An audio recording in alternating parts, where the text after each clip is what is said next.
Lando Norris is a race winner. It's been a long time coming, but finally he stands on the top of the podium. And sure, he got a little bit of luck with the safety car at Miami, but he beat Red Bull and Max Verstappen on outright pace. And that's not only huge for Lando, but for McLaren as well. I'm so happy to see Lando get his first win. Let's talk about the actual race. Norris was actually really unlucky at the start, but let's be honest, he wasn't as unlucky as he was during the sprint when he was a victim of the two Aston Martins coming together, with a sprinkling of Lewis Hamilton down the inside. At the first corner of the actual race, Sergio Perez was incredibly fortunate to not take out his own teammate, Max Verstappen, coming in way too hot to the first corner and locking up. Can you imagine the conversations that would have happened in that Red Bull garage or after the race if Sergio Perez smashes into Max Verstappen at the very first corner? I would have very much liked to have been a fly on the wall for that. There was a huge knock-on effect with Perez's lock-up into the first corner though. Carlos Sainz had to get out of the way, and then Perez, when he came back onto the track, he was a little bit ahead of Lando, and Lando had to get out of it. Because of that, he ended up behind all of them, including his teammate, who was able to go around the outside with momentum past Perez and get ahead of Carlos Sainz as well. He just had more momentum around the outside and he was able to benefit from that. This left Piastri in third and then Norris in sixth. Piastri, though, would actually get up to second by overtaking Charles Leclerc on lap 4. And to be fair, Max never really pulled out a big gap. The lead he had over Piastri was lingering about 1.5 seconds. It went up a little bit to 2, but it never breached 3 seconds. And you have to assume at that point in the race, pretty much everyone's managing the tyres because the temperatures were extremely hot. When they were all on the medium tyres, you could say that maybe Max had an edge on Piastri, but it was all incredibly close with the top teams. On lap 28, Norris was then actually leading the race because all of the cars ahead of him had stopped. Verstappen, Leclerc, Piastri, Perez and Sainz. They'd all gone into the pits a few laps before. But then a safety car came out thanks to the menace that was Kevin Magnussen. We need to talk about Kevin Magnussen and all the penalties he got this weekend. He was collecting them like Pokemon, but we'll do that another time. Norris was able to pit under the safety car and he came back out in front because of it. There was actually some confusion though with the safety car because it actually picked up Max Verstappen and Norris was on his own way ahead. So there was a little bit of confusion there and they eventually had to let all the cars go past so the safety car could pick up Norris. I don't think that changed anything though. I think Norris would still have come out ahead of Verstappen. Even still, at that point, everyone's thinking, well, Max Verstappen, second place after the restart. He's got a little bit unlucky.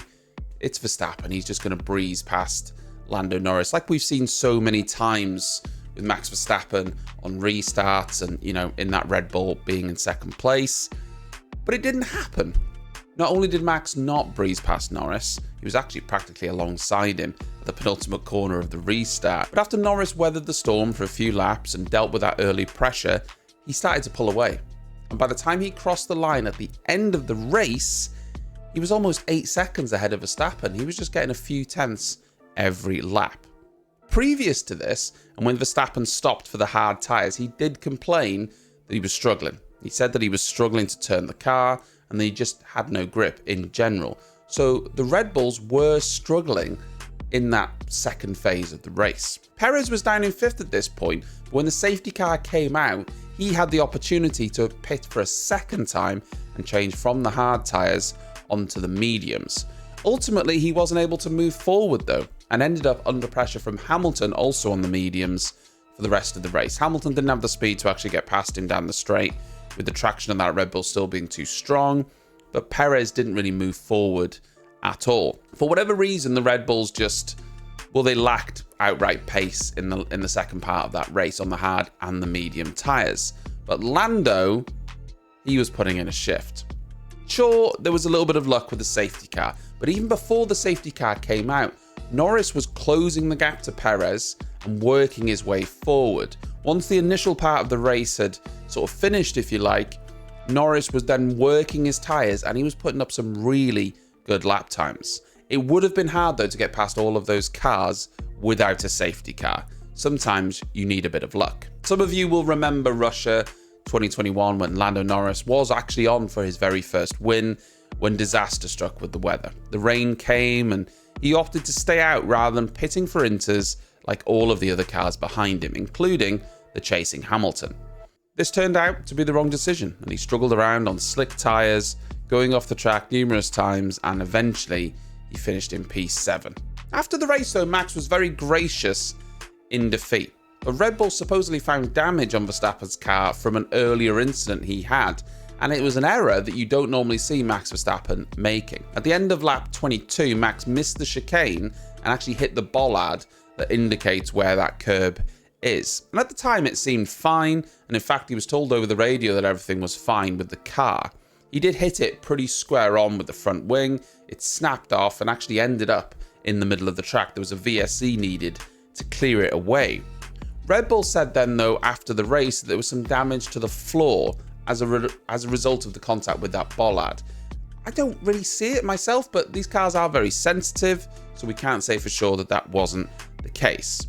Max though was gracious, like I say, he accepted that he was struggling all weekend with the tyres and the balance, and I think ultimately McLaren made a big step forward. It's a very hard circuit to overtake on though, so it was only really when Lando was out in front we saw the actual pace of what that McLaren was able to achieve. The real question now though is what can McLaren do going forward? Was this result just an anomaly? Or will they be able to challenge Red Bull regularly now going forward? We also can't discount Ferrari. They haven't brought an upgrade yet. And we have to remember that McLaren brought a big upgrade this weekend. But Ferrari have a substantial one coming to Imola, and they're very buoyant about it actually. It seems to be on a similar scale to the one McLaren brought this weekend with changes to the side pod, pretty much a large part of the car. Scuderia Ferrari will be hoping not only to get closer to McLaren, but maybe to challenge Red Bull. We'll have to wait and see. It means though that we could potentially have 3 teams fighting for wins, which would certainly be, well, it would be madness considering at the beginning of the season, everyone thought Max Verstappen's going to run away with this. And that might still be the case. But it'd be really nice to see Ferrari and McLaren and Red Bull all challenging each other. Mercedes, well, they're definitely not in the fight. I do want to talk about Kevin Magnussen at some point and all of his penalties and the terrible, terrible systems that the FIA have in place. I'm going to save that for another day, though, because there is a lot to talk about. The next race is Imola, which is one of my favourites, and then it's Monaco, which is one of my least favourites. 2 very, very different circuits that will give us a real feel for the pecking order after all these upgrades shake out. I actually enjoyed the Miami Grand Prix, which is incredible because the sprint was a bit of a bore, wasn't it? But thank you for watching this video. I hope you enjoyed it. I'll see you next time.